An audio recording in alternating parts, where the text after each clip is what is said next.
They're fitting him with these state-of-the-art eye trackers that will reveal exactly what he looks at when he plays.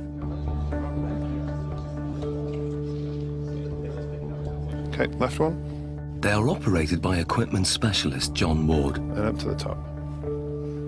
Perfect. That's good. And running this test is sports psychologist Zoe Wimshurst. With Ronaldo, he's going to be using all of his senses pretty much while he's playing. Probably around between 80 and 90% of the information that he's taking in will be coming through his eyes.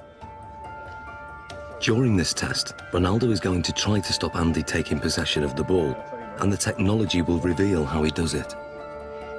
So, John, the eye tracker, explain to us exactly how this works. Okay, so you're both wearing equipment where we have a camera looking at the eye, and it uses infrared light to reflect from the eye. This picks up an image, and we have a camera at the front here that looks at what you're seeing, so yourself and Cristiano.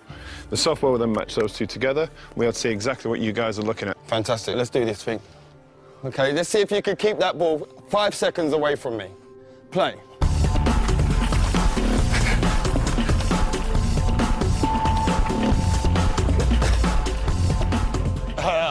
That's good 5 seconds. That's a good 5 seconds. That is quality. There's no doubt that Ronaldo's feet are fast and effective, but what part does his mind play in this ability? The eye trackers show intriguing results. On the replay, the little red dot shows exactly what Ronaldo's looking at. You'd expect a lot of players to be focused on the ball the whole time. With Ronaldo, he did look at the ball a fair amount of time, but he was much more looking around, looking at the defender and taking in the information from his body, and also scanning for the spaces beyond the defender. Andy, on the other hand, can't afford to take his eyes off the ball because he doesn't have quite the same ability to predict where the ball is going. To actually see what's going on, we need to slow it down to 1/3 of actual speed. That's how fast Cristiano is, so you didn't have much of a chance, I'm afraid. Thanks. In 8 seconds, he pulled 13 moves on you. Okay, and we're not just talking kicks of the ball, we're talking step-overs, spins. Oh, it was beautiful.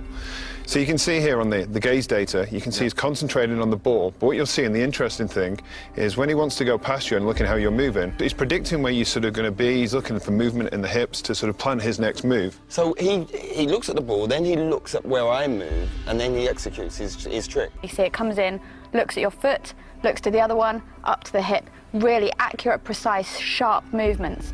And then when we look to watching you, you're mostly trying to follow the ball, which means you're only ever going to be able to react to where the ball is moving rather than anticipate in advance anything that he's going to do. So you're always going to be that one step behind. And also your eye movement you can see is much more all over the place. Well, this looks more like a pinball where my eye's going. He's locked in. You're constantly chasing him, basically. And I bet if you asked him, you probably wouldn't know what it was that he was looking at. It's all in his subconscious. He knows where he's picking up the information that's going to best help him. And without even thinking about it, he's looking for those angles of your hips, your knee and your foot.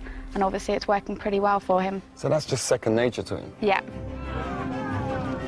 Ronaldo's subconscious ability has come from thousands of hours of practice, which have filled his mind with so many permutations of the game to tap into, that when it comes to match play, he has an uncanny ability to perform without having to think or even look at the ball.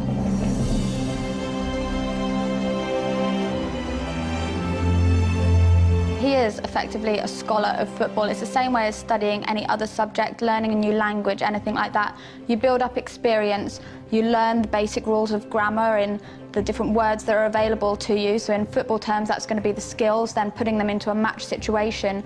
And so as you become more fluent in the language, you don't need to think about it as much. So Ronaldo's vast experience gives him the ability to intuitively read the game under normal conditions. But what if the conditions are very far from normal? Can Ronaldo still hit the back of the net if all the lights are turned off and he's in complete darkness? Okay, what we're going to do, we're going to have Andy feeding the balls in as if it's a cross, and then sometime in the ball flight, the lights are going to go black, so you won't be able to see anything at all. We're expecting you to be able to put the ball in the goal. That's what we're hoping will happen. We're hoping that you'll have picked up some advanced cues from Andy's body position, the shapes, the positioning of his feet and his hips, and therefore we'll be able to tell exactly where the ball's going to go and get yourself in the right position, even though you can't see it. Okay. Taking Ronaldo on in this seemingly impossible test is an amateur footballer called Ronald. Come and join me, Ronald. Ronald, Ronaldo. So we've got Ronald in here, same age as you, roughly the same height. We're going to use Ronald as a comparison and see how he reacts doing this same test. Ronald is going first. Dark! Light! Light! So what does the night vision reveal? Ronald misses the ball by quite a way. Perhaps not that surprising. But can Ronaldo do any better? I hope to do once.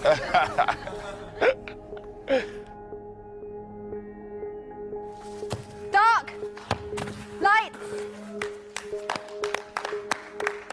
Aye, that's one straight in the bag. The night vision replay shows how differently Ronaldo performs.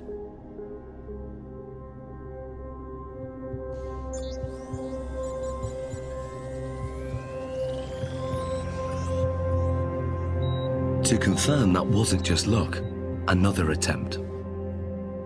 Dark! Light! Love that. Be careful.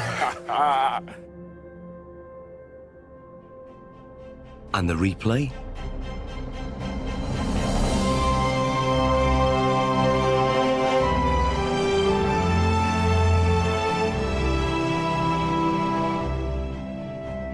How hard is that? It's difficult because it's changed a lot. Yeah. Because you are focusing on the ball, and after the light, you have to try to memorize the ball.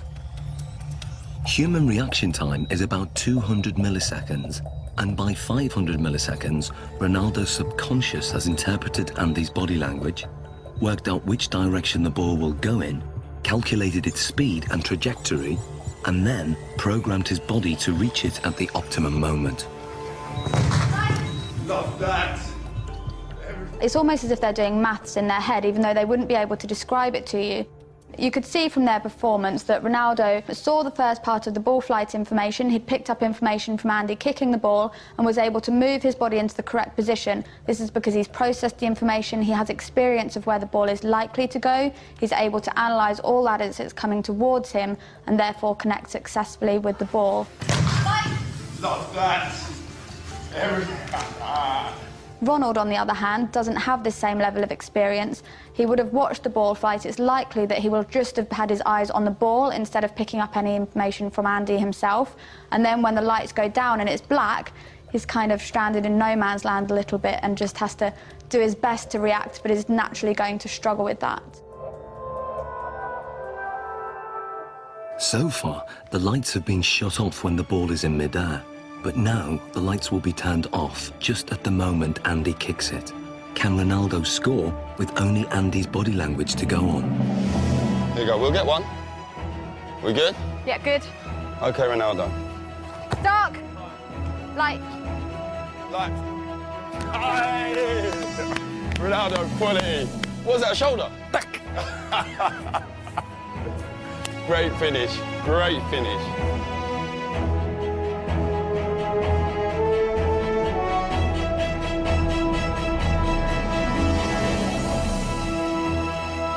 That was a great finish. This is great, because I imagine the ball is coming. I scared to go with the face, so I go with half chest, half shoulder, and then put the ball inside. Quality, great finish.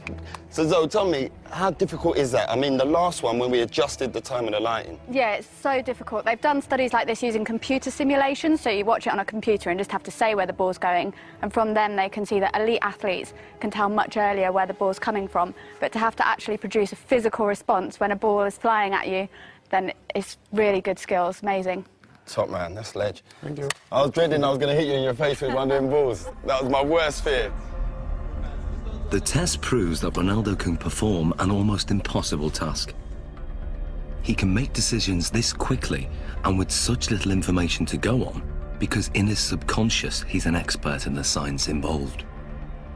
Ronaldo can tap into that knowledge, tap into his memory banks, and he can then use that to help him. So what you're saying, despite the location, because it's the first time being here, he's still recalling the pictures, what he's done previous before, and on other locations, maybe in matches and in training, and he's recalling all those messages, and then his brain's saying, this is the execution. Exactly, and that's kind of the whole point of people training. Even though they can't train in a match environment, they can still take their experiences from the training ground, put it into practice in the match, take things from one match and utilise it in another, and even utilise things in a really strange situation like we've got here. In terms of the match, this means that instead of having to track the ball completely onto his foot, he could be scanning to see where the goalkeeper is, if there's any movement there, so he can then place his shot past where the goalkeeper might be.